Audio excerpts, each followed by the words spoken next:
جن کا ذکر ہمیں جنت میں لے جائے۔ صاحبوں، جناب محمد عربی صلی اللہ علیہ وسلم جب بیدار ہوئے، آنکھیں آپ نے واہ فرمائیں، تو جناب جبریل امین نے وہ درخواست پیش کی، اللہ کا سلام پیش کیا اور عرض کیا کہ حضور آج وہ دروازہ جو موسیٰ پر بند ہے آپ پر کھل گیا ہے۔ آئیے سرکار دو جہاں صلی اللہ علیہ وسلم کو وہاں سے سیدہ ام ہانی کے گھر سے مسجد حرام میں لایا گیا۔ اب جہاں سیدہ ام ہانی کا گھر ہے وہاں سے بیت اللہ شریف کتنے فاصلے پر؟ آپ میں تو کوئی یاد کسی کو ہو تو بتائے، یاد ہے کچھ نہیں؟ جس جگہ سرکار معراج شریف پر تشریف لے گئے، یعنی آغاز جہاں پر ہوا وہ آج بھی مسجد حرام میں ہے۔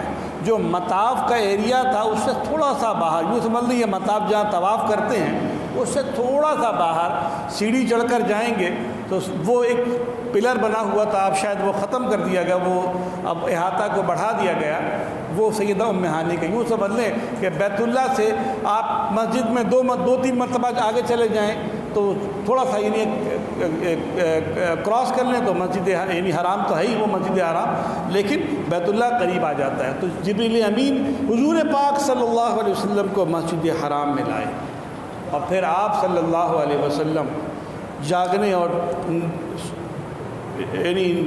نیند کے درمیانی کیفیت میں اللہ کے اس پیارے جبرائیل علیہ السلام نے حضور پاک علیہ السلام کا جو سینہ مبارکہ ہے اپنے انگلی سے چاک کر دیا، دل کو باہر نکالا، دل کو باہر نکال کر اس کو بھی چیرا اور چیر کر اس میں سے ایک لوتھڑا چھوٹا سا گوشت کا وہ نکال کر پھینکا، کوثر و تسنیم اور زمزم سے اسے دھویا اور پھر دوبارہ اسے بند کر کے سینے میں رکھا۔ اور کمال یہ ہے کہ یہ باتیں کوئی اور نہیں بتا رہا، حضور نے خود بیان فرمائی۔ بھئی آج تو پھر ویڈیو بنتی ہے، فلاں بنتا ہے، کوئی گواہی دینے والا دیتا ہے، وہاں کوئی تھا ہی نہیں، جو تھے وہ جبریل تھے، فرشتے تھے، کوئی اور تھا ہی نہیں۔ تو سرکار نے خود بتایا ایسا ہوا ایسا ہوا۔ کوئی پوچھے کہ تیرا دل بھی چیریں، تیرے سینے کو بھی چیریں، تیرے دل کے 2 ٹکڑے کریں، پوچھیں گے بچتا بھی ہے کہ نہیں بچتا، بچتا بھی ہے کہ نہیں بچتا؟ تو حضور نے خود بیان کیا، یہ حدیث میں ہے، میں صرف اس کو اپنے لفظوں میں اس کو خلاصہ کر کے ترتیب بار آپ کی خدمت میں عرض کرتا ہوں۔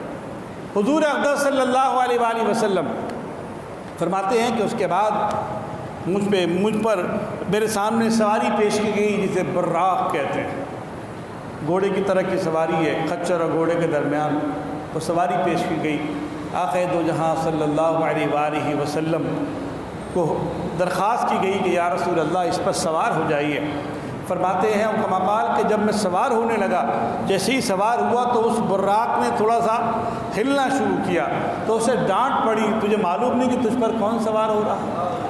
علماء نے ایک پیاری تشبیہ دی ہے کہ یہ کچھ شوخی نہیں کر رہا تھا بلکہ بتا رہا تھا کہ آج میں اس مقام پر پہنچا ہوں کہ نبی آخر الزمان مجھ پر سوار ہو رہا ہے۔ وہ ایک خوشی کی کیفیت تھی، جھرجھری سی آ گئی، ایک سرشاری کی کیفیت تھی جو اس پر چھا گئی۔ تو یوں مگر ڈانٹ پڑی کہ بابا در ادب کا مقام ہے کہ با خدا دیوانہ باشد با محمد ہوشیار، اللہ کے یہاں چلا چلا کے بولو، محمد مصطفیٰ کریم صلی اللہ علیہ وسلم کے حضور میں چلانا نہیں ہے۔ صاحبو، سرکار دو جہاں صلی اللہ علیہ وسلم اس پہ سوار ہوئے تو جبریل امین نے رکاب پکڑی، میکائیل و اسرافیل و اسرائیل نے حسب مراتب، کسی نے زین پر، کسی نے دوسرے زین پر، کسی نے جناب عالی جو ہے اس براق کی کسی اور چیز کو پکڑا اور حضور اس پہ سوار ہوئے اور ہزارہا فرشتوں کے جلوں میں چشم زدن میں من المسجد الحرام الی المسجد الاقصی کہ مسجد حرام سے مسجد اقصی پہنچے۔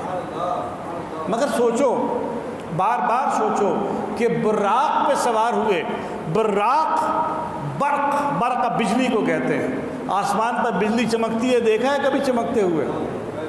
نہیں دیکھا، دیکھا ہوگا، بجلی چمکتی ہے، ایسی کڑکتی ہے کہ منافقوں کا دل دہلتے ہیں، بجلی کڑکتی ہے، منافقوں کا دل دہلتے ہیں۔ اور مومن خشیت الہی سے اللہ کی تسبیح بیان کرتا ہے۔ یسبح الرعد بحمدہ والملائکۃ من خیفتہ، تسبیح کرتا ہے رعد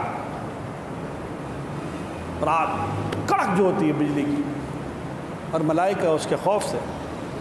تو بہرحال عرض کر رہا ہوں کہ حضور براق پہ سوار ہوئے، ایسی سواری ہے جس سے جنت میں رب العالمین نے پیدا فرمایا، جنت میں رکھا، اور آج زمین پر اسے لایا گیا۔ حضور سوار ہوئے اور برف سے بنا، بجلی سے، تو بجلی کی رفتار دنیا جانتی ہے، طے شدہ بات ہے، 1,86,000 میل فی سیکنڈ میں بجلی اپنا جو ہے وہ چکر لگا لیتی ہے، سفر مکمل کرتی، اس کی رفتار اتنی ہے۔ جب اتنی رفتار ہے تو آپ ذرا سوچئے کہ یہ جو رفتار اگر ایک عام بجلی کی ہے جسے ہم نے اور آپ نے مختلف جو ہے ٹیکنالوجی کے ذریعے بنایا، یہ بجلی ہے جو آپ جس سے یہ کرنٹ دوڑ رہا، میں تو کہتا ہوں کہ یہ بجلی کرنٹ یہ دوڑے، لیکن مسلمان کے دلوں میں روح مصطفیٰ کا کرنٹ دوڑ رہا۔ اور یہ ایسی بات نہیں ہے، کوئی ہم نے ہوا میں کوئی بات نہیں کی ہے، اعلیٰ حضرت فاضل بریلوی نے اس کا خوب نظارہ کیا ہے، کیسی خوبصورت بات کی ہے، اور وہ بات کیا کی ہے کہ سر کٹاتے ہیں تیرے نام پر مردان یارا۔ یہ معمولی بات نہیں ہے، یہاں تو لوگ دیکھ کر بھی کچھ نہیں کرتے، میرے محبوب پر تو اپنے سرکار کے نام پر گردنیں کٹواتے ہیں۔ میں حکومت وقت کو بھی یہ پیغام دینا چاہتا ہوں، اور وہ یہ کہ اسلامی جمہوریہ پاکستان کو خدا کے واسطے ایک ایسی ریاست بناؤ جس میں فحاشی، عریانی، بے حیائی اور آزادی کے ایسے بیہودہ نعرے سلوگنز نہ ہوں کہ پھر کہیں اگر تم نے قانون کے مطابق برتاؤ نہ کیا اور تم نے پاکستان میں اسلام دشمن اور گستاخانہ خاکے شائع کرنے والے، ڈرامے بنانے والے، فرانس کے جھنڈوں کو لے کر ناچنے والے، آزادی کے نام پر جو تماشے تم نے لگائے ہیں، اگر تم نے اس کے خلاف کام نہ کیا تو یہی مملکت خدا داد ہے جہاں پر غازی علم دین بھی پیدا ہوتا ہے، غازی عبدالقیوم بھی پیدا ہوتا ہے، غازی عامر چیمہ بھی پیدا ہوتا ہے، غازی ملک ممتاز حسین قادری بھی پیدا ہوتا ہے، اور یہ سلسلہ مردان عرب رکتا نہیں ہے۔ اگر تم نے قانون کے مطابق کارروائی نہ کی تو پھر انتظار کرنا کہ پھر کوئی پیدا ہوگا، اور پھر شور نہ کرنا، پھر تمہیں ڈرنا چاہیے۔ وہ وقت تھا کہ جب غازی ملک ممتاز حسین قادری نے جب ایسا کیا تو لوگوں نے کہا ہم تو مسلمان ہیں، بڑے بڑے جو شور کرنے والے ہم نے دیکھا ان کو ان کے سروں پر دوپٹے آ گئے، کہنے لگے جی ہم مسلمان ہیں، ہم ختم نبوت کو مانتے ہیں، ہم گستاخی کا سوچ نہیں سکتے۔ اور ایک نے جذبات میں کہا اگر میں نے دیکھا تو اپنے ہاتھ سے گردن اڑا دوں گا۔ تو بھائی تو نے کیا اڑانا، جس نے اڑانا تھا پہلے اڑا دیا۔ یاد رکھو کہ یہ سب بے حیائی، عریانی، فحاشی، گندگی اسے بند کرنا ہوگا۔ اگر بند نہیں کیا تو یقین کر لینا عاشقان مصطفیٰ ابھی بڑے نہیں ہیں، تم بار بار ٹیسٹنگ کرتے ہو تو تم ٹیسٹنگ کرتے رہنا۔ یاد رکھنا یہ ہیلو مائک ٹیسٹنگ نہیں ہے، یہ تو عقیدہ مصطفیٰ کی ٹیسٹنگ ہے، اور یہ ٹیسٹنگ ایسی ہوتی ہے کہ ایک مرتبہ کرنٹ دوڑ جائے اس کے بعد صرف فنا فی النار ہی رہتا ہے، باقی کچھ نہیں بچتا، یاد رکھنا۔ تو یہ میں آج کی رات میں یہ باتیں نہیں کرنا چاہتا، لیکن مجبوری یہ ہے کہ کرنا پڑ رہا ہے، لوگوں کو بتانا پڑ رہا ہے۔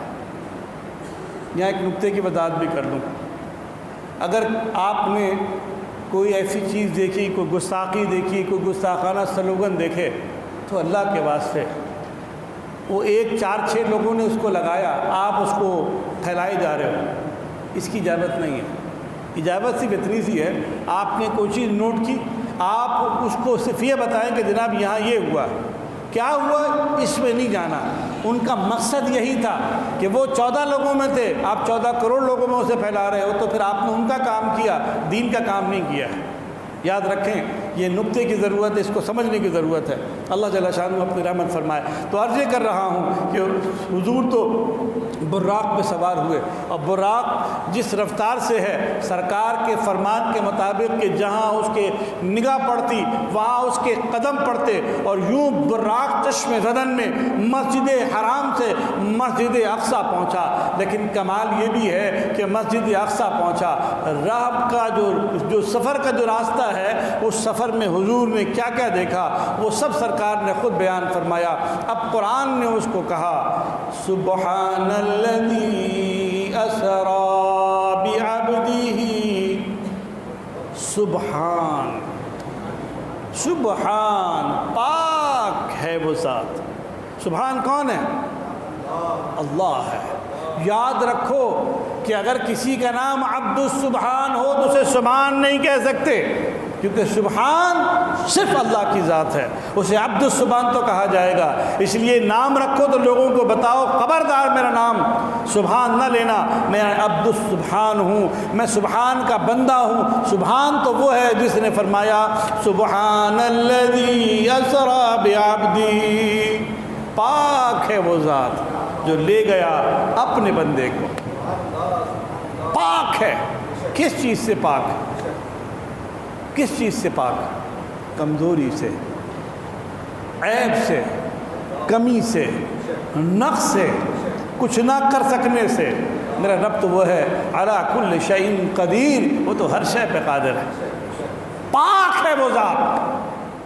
دیکھیے میں آپ سے ایک مثال